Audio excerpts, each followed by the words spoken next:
The picture frame sat crooked on the dresser. Heather didn't straighten it. She just stared at it. Her wedding photo with Tim, frozen in time, forever smiling, forever in love. The room around her was silent. Not the peaceful kind, the kind of silence that screams. She hadn't left the house in days, maybe weeks. The calendar on the fridge still said April, but it was June now. The world had kept moving forward. Heather hadn't. She hadn't touched Tim's side of the bed. His slippers still sat neatly by the door. His coffee mug, chipped at the rim, still waited in the sink. She couldn't bring herself to wash it.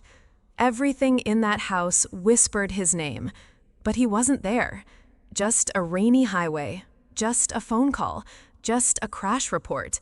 And just like that, Heather became a widow. They said it was quick, he didn't suffer, as if those words could fill the gaping hole in her chest. But they didn't know.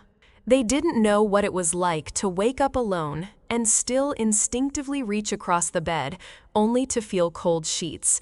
They didn't know what it was like to hear a laugh in the back of your mind and realize it would never be real again.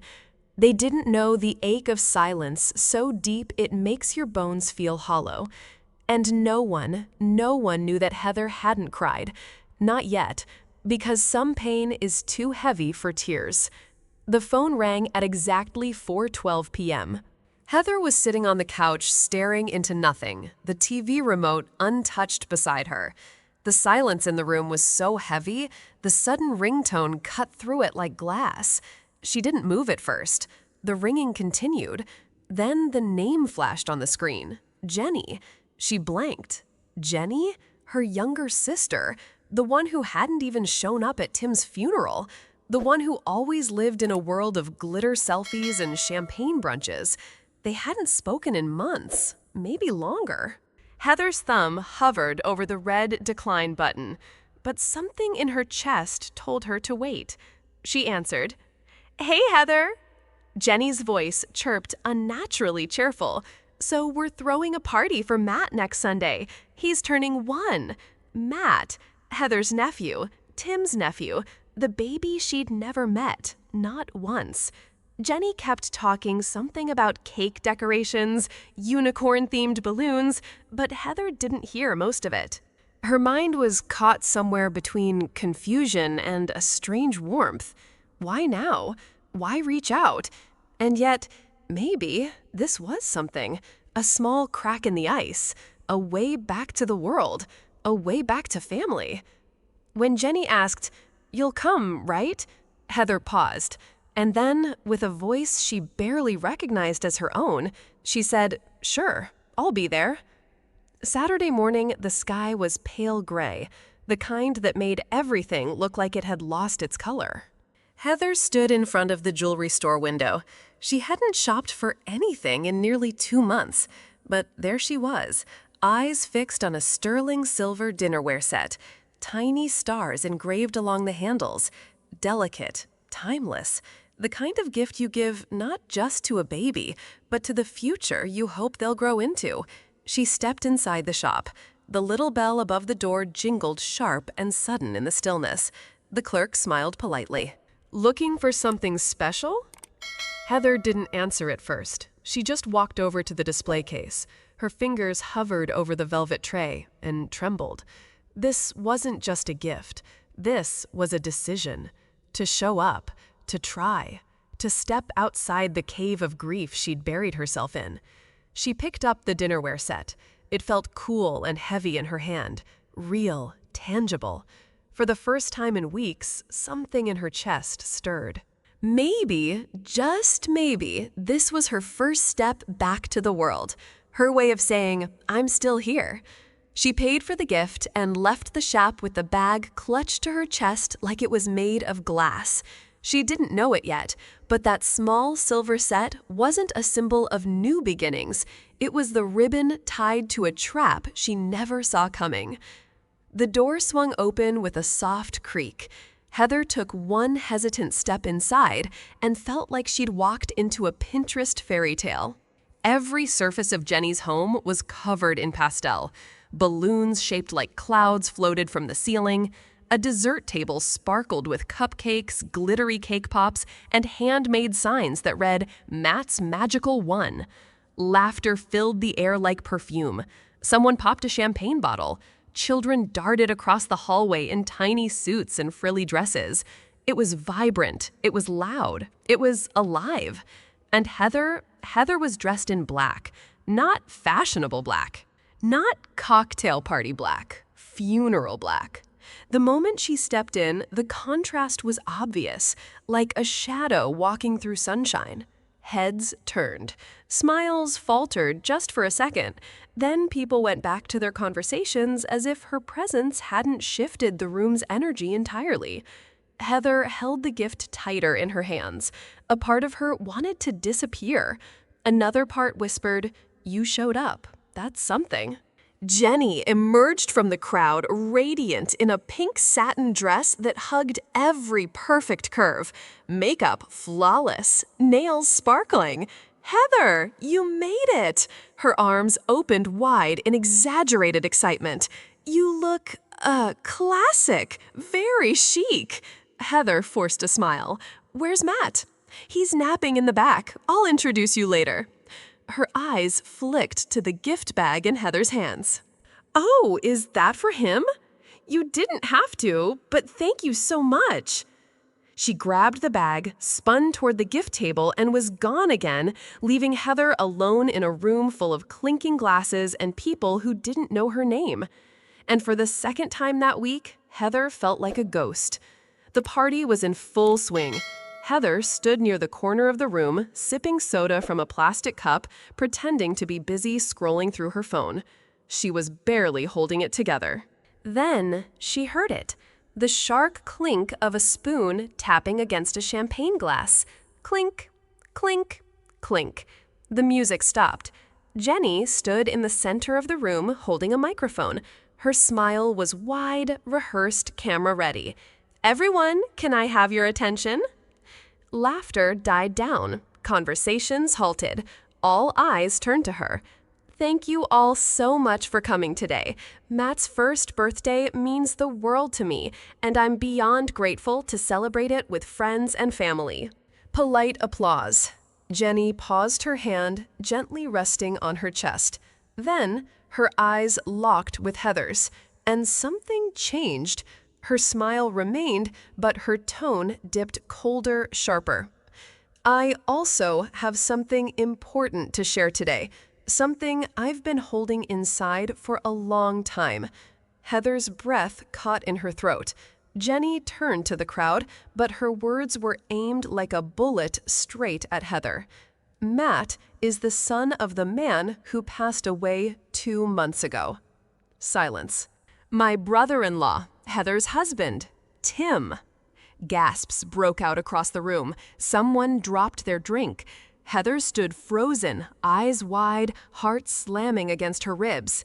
Did she just say? Jenny's voice didn't shake. She sounded almost proud. "I know this may come as a shock, but the truth needs to be told. Matt is Tim's son, and he deserves to know who his father was. He deserves what is rightfully his." No one moved. No one breathed. The fairy tale party just turned into a horror show. Heather couldn't breathe. She stood there frozen as every eye in the room stabbed her like glass. Jenny didn't stop. No tears, no hesitation, just cold, clean delivery like a rehearsed speech she'd been dying to give. "Some of you may find this hard to believe," Jenny said, turning slightly so everyone could see. "So, let me show you." She pulled out her phone, rose gold glittery case, and tapped the screen like a magician, revealing her trick. A photo appeared. Tim, sitting at a seaside restaurant, smiling. Next to him, leaning in close with her head on his shoulder, Jenny. Heather gasped. "This was taken the summer before last," Jenny said casually. "That weekend, Heather said she was away for a work trip." Swipe. Another photo. Tim and Jenny kissing in a hotel room mirror. Swipe. Jenny asleep in Tim's car, her head resting on his chest. Swipe. Screenshots of messages. I can't keep lying to Heather. Jenny, I want a life with you and the baby. You're the only one I truly love. Heather's knees nearly buckled. Her mouth opened, but no sound came out. Everything she thought she knew about Tim, about her marriage, about herself, was crumbling in real time. She turned toward the only two people she thought might protect her. "Mom, Dad, say something," she pleaded, her voice cracking like shattered porcelain. "Tell me this is a mistake, that this is some sick prank." Her mother looked down. Her father stared straight ahead, jaw clenched. Silence. Heavy, brutal. The kind of silence that answers louder than words. Heather's voice dropped to a whisper. "You knew," her mother finally spoke, voice trembling. "Heather, we just—" "Since when?" Her father's answer came slow, heavy. "Jenny told us 7 months before the accident. 7 months." Heather staggered back like she'd been hit hard. All this time, through hospital visits, infertility treatments, late-night breakdowns, they knew. They sat beside her, hugged her, whispered, "We're here for you," while hiding a betrayal so cruel it shattered something deeper than love.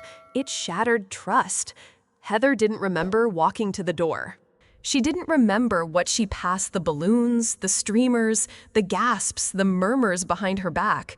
They all blurred together into one dizzying, colorless noise. Her legs moved, not because she told them to, but because her body just needed to escape. She stepped outside. The front door clicked shut behind her like the final nail in a coffin. Cold air slapped her face, and yet she couldn't feel it. Her skin was burning, but her chest felt frozen. No tears came. Not a single one. Because this pain didn't cry. It carved. It etched its name into bone. Everything hurt, but nothing bled. Her fingers dug into the gift bag, still clenched in her hand. The silver dinnerware, the only thing she thought could bring light into her life, now felt like a cruel joke. She wanted to scream. She wanted to collapse. But all she did was walk. Fast. Then faster. Away from the noise. Away from the house. Away from the people who had smiled at her while hiding knives behind their backs. Someone called her name. Maybe her mother. Maybe Jenny. She didn't look back. She didn't need to.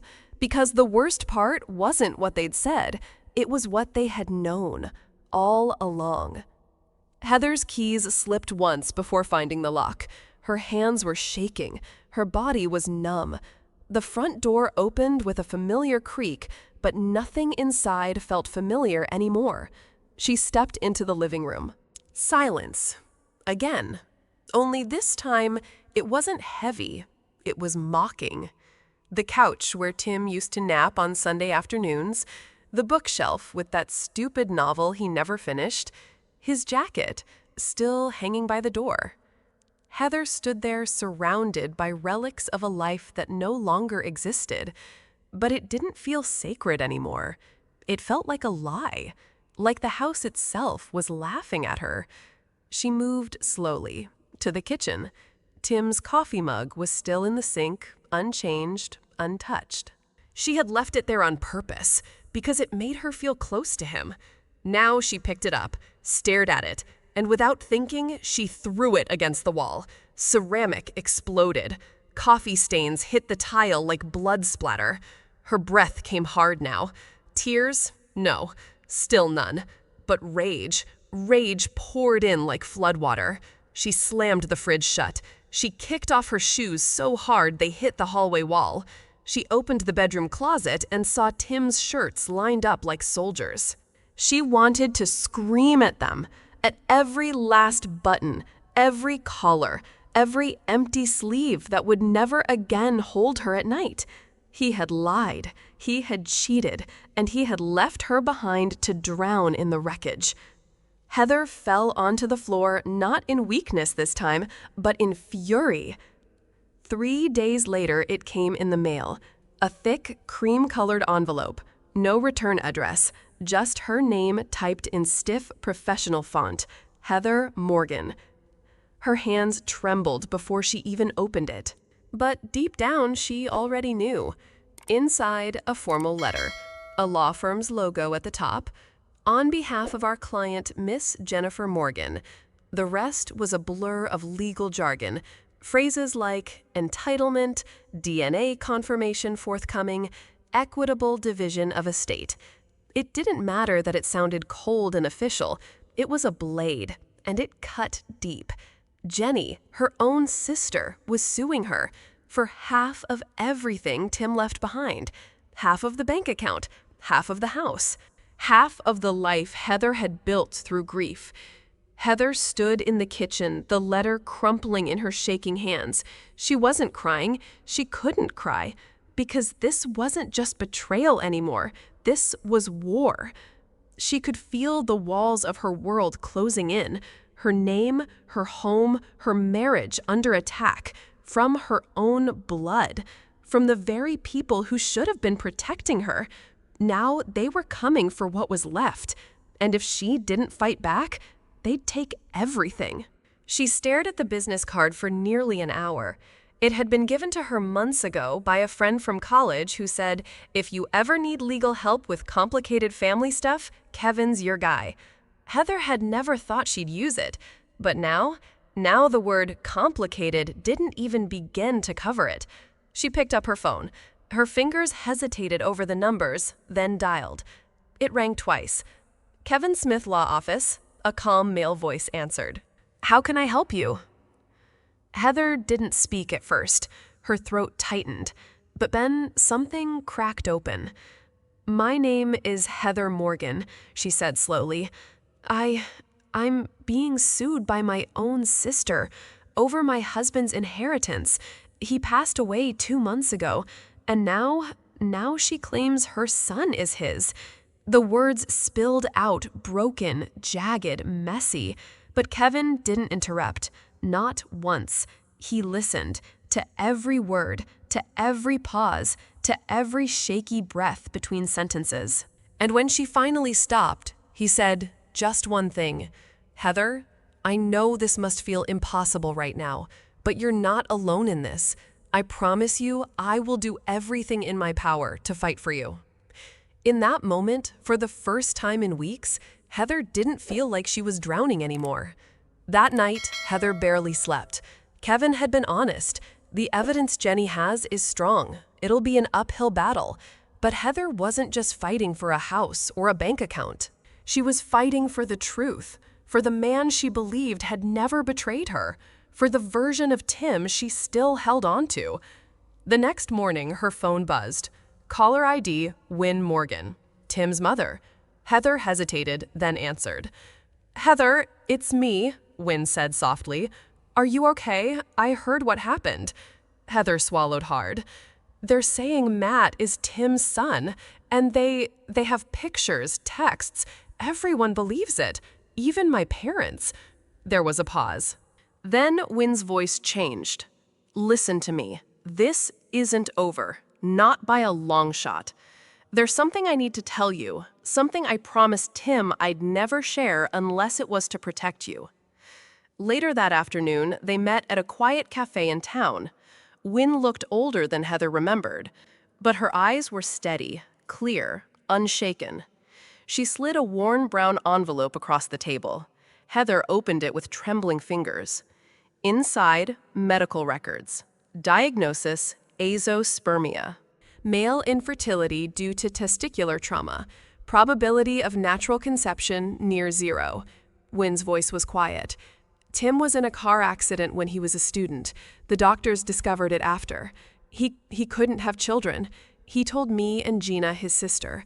He didn't want you to ever feel like less of a woman because you couldn't conceive, so he never told you. But Heather, that child is not his." Heather's world tilted again, but this time not from devastation, from clarity, from truth. She clutched the envelope to her chest. Finally, proof, not just to win a case, but to clear the name of the man she still loved. Heather didn't sleep that night, but for the first time, it wasn't because of grief. It was something else. focus. She sat at the kitchen table long after midnight, the envelope of medical records clutched in both hands like a shield. The words echoed in her head over and over. Tim couldn't have children. This child is not his. Her pulse didn't race. Her hands didn't shake. She was past panic now. She was sharpening. For weeks, she had been drowning in betrayal, in shame, in questions with no answers. Now, she had proof. She had purpose. And for the first time in a long time, she had power. Heather called Kevin the next morning, her voice steady. "I have something. You're not going to believe it until you see it. But we're not just going to defend anymore. We're going to fight." There was silence on the line. Then Kevin said, "Good. That's exactly what I was hoping you'd say." Heather hung up and looked out the window. The sky was still gray, the world outside was still complicated, but inside her, there was light. Small, but growing. For the first time in weeks, hope didn't feel like a joke. The courtroom was cold, not from the air conditioning, but from the looks. Heather sat stiffly beside Kevin, her attorney, as murmurs buzzed across the gallery. Cameras, reporters, curious strangers.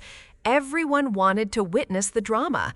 Everyone wanted to see the woman who'd allegedly stolen her sister's husband and the widow who was refusing to share his legacy. Jenny entered like she was walking into a funeral. Black dress, hair pulled back, no makeup, except just enough to make her look exhausted. She dabbed her eyes with a tissue even before she sat down. Then the judge called her to the stand. "Please state your name." "Jennifer Morgan." "Relationship to the deceased?" "He was my brother-in-law." She paused, let her voice tremble. "Perfect timing. We never meant for this to happen, but we fell in love, quietly, carefully, because we didn't want to hurt Heather." Sniffle. "He told me he wanted to be a father, that he couldn't keep living a lie. He said when the time was right, he'd tell her. But then the accident happened." Jenny's shoulders shook. A few soft sobs echoed in the courtroom. Heather watched stunned. The same woman who had destroyed her at a birthday party was now playing the grieving, silenced lover. Then came the next blow. The judge called her parents to the witness stand. Her father went first. "Yes, Your Honor. Jenny confided in us months before Tim's accident. It was difficult, but we understood. We just didn't want Heather to get hurt." Then her mother, voice cracking, "We never intended to take sides. But when Jenny told us about the baby, we couldn't just turn our backs on our grandchild." Heather sat frozen. The courtroom, once silent, now hummed with whispers of sympathy, but not for her, for Jenny, for the woman who betrayed her, for the actress on the stand crying on cue. And as her own parents validated the lie, Heather felt something deeper than pain. She felt invisible. The courtroom had fallen silent.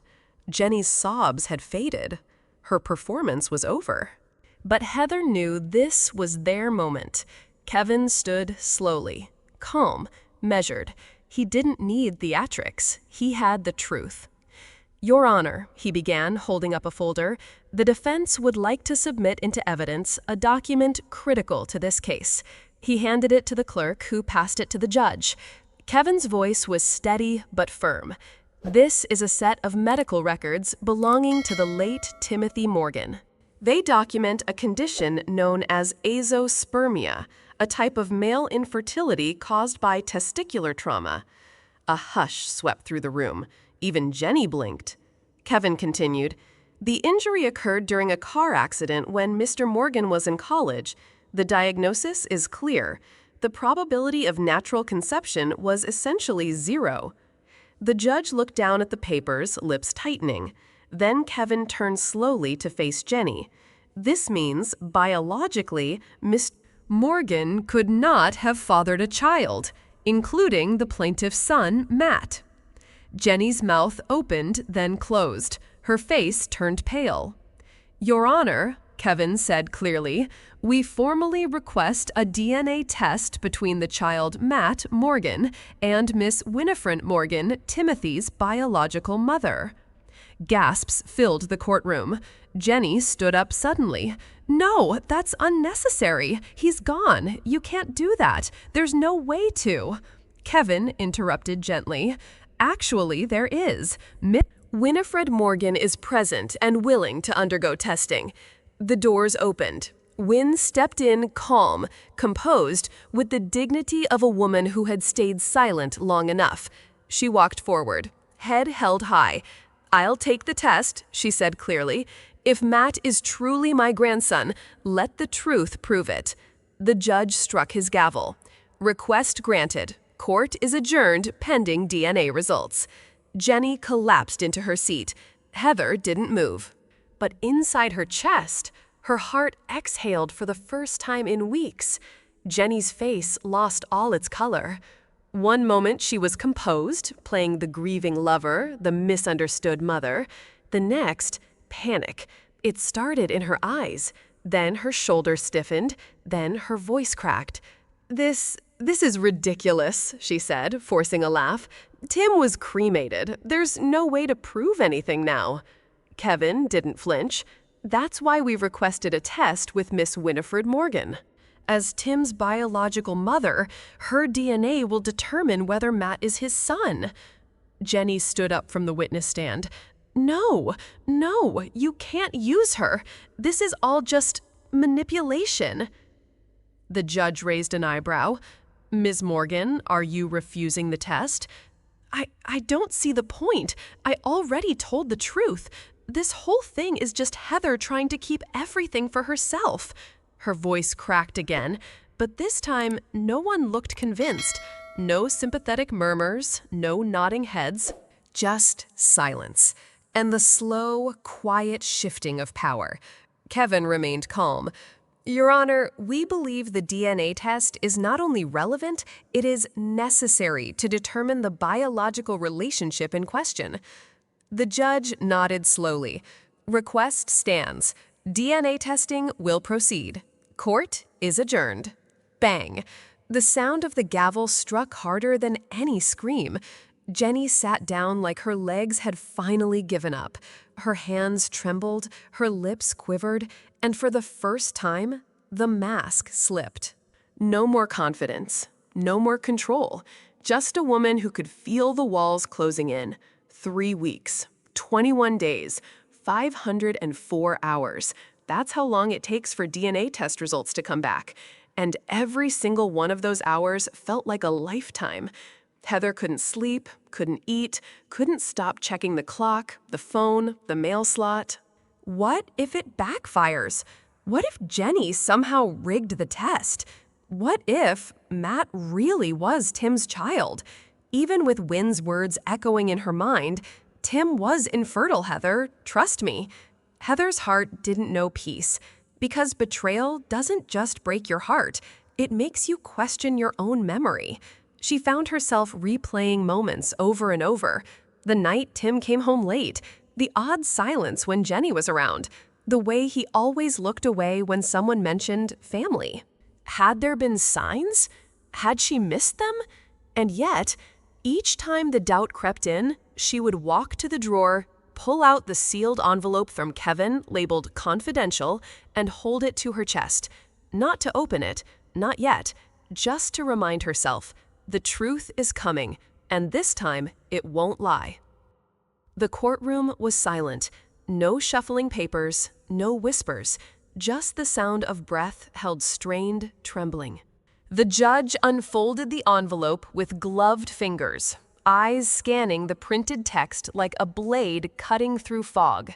Then, the DNA test confirms there is no biological relation between the child Matthew Collins and the late Timothy Gray.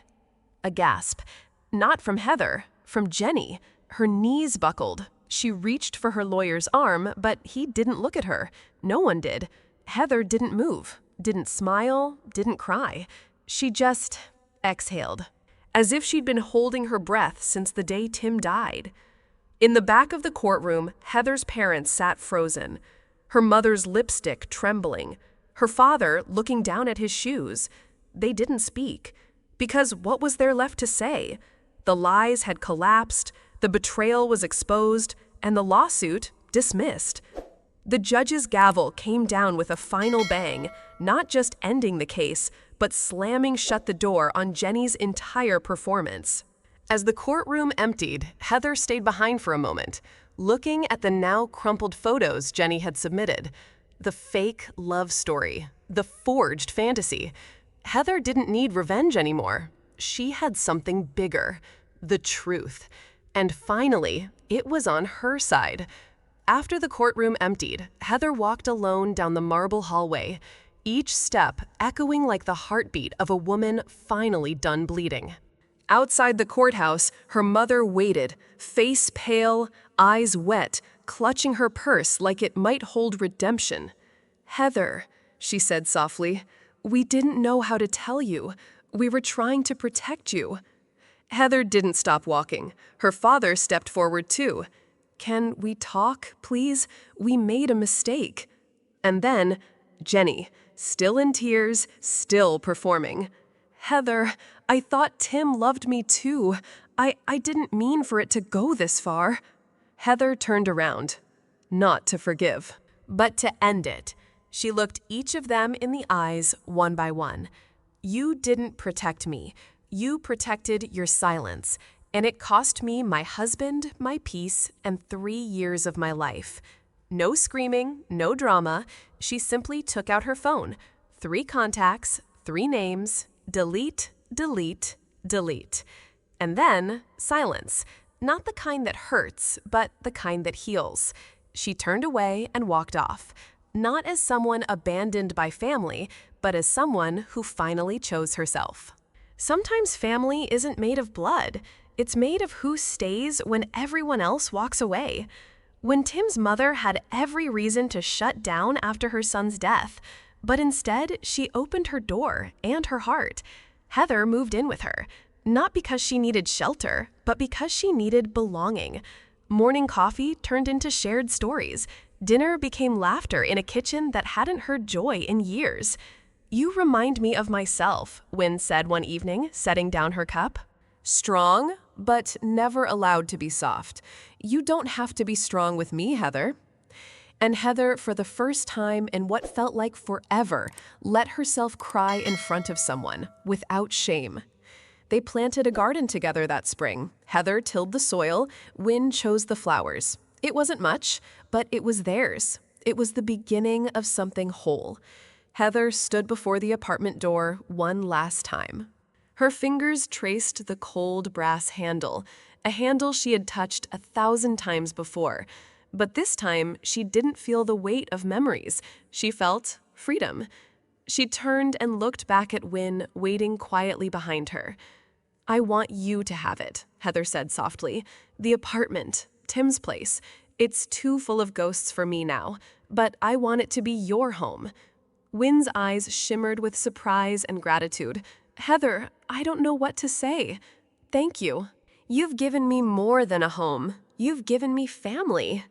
Heather smiled gently. She knew this wasn't just a transfer of property. It was a passing of trust, a new beginning. They stepped inside together. The walls echoed with a new kind of silence, one filled with hope, healing, and the promise of tomorrow. Heather didn't look back again. She walked forward, toward the life she was ready to live. Heather learned something that no courtroom could ever teach. Family isn't always about blood. It's about truth. It's about kindness. It's about who stands by you when the world turns away. The people who betrayed her, they shared her DNA, but they never shared her heart. And the family she found in Wynne, they weren't bound by genes. They were bound by love. Heather's journey wasn't just about fighting a lie. It was about finding a new kind of home, one where trust isn't assumed, where love isn't conditional, where truth always comes first. Because sometimes the strongest families are the ones we choose. Life shows us that blood doesn't always make a family. True family is built on honesty, compassion, and standing by each other when things get tough. Don't be afraid to let go of toxic relationships, even if they're family, and instead give your love and trust to those who truly deserve it. Truth and kindness are the guiding lights that lead us to a home filled with real peace and happiness. If this story touched your heart, don't forget to like, subscribe, and hit the notification bells so you won't miss out on more heartfelt, powerful stories right here on Through Her Eyes. Let's share love, spread truth, and inspire those who need a little light in their lives. Thanks for being part of our community.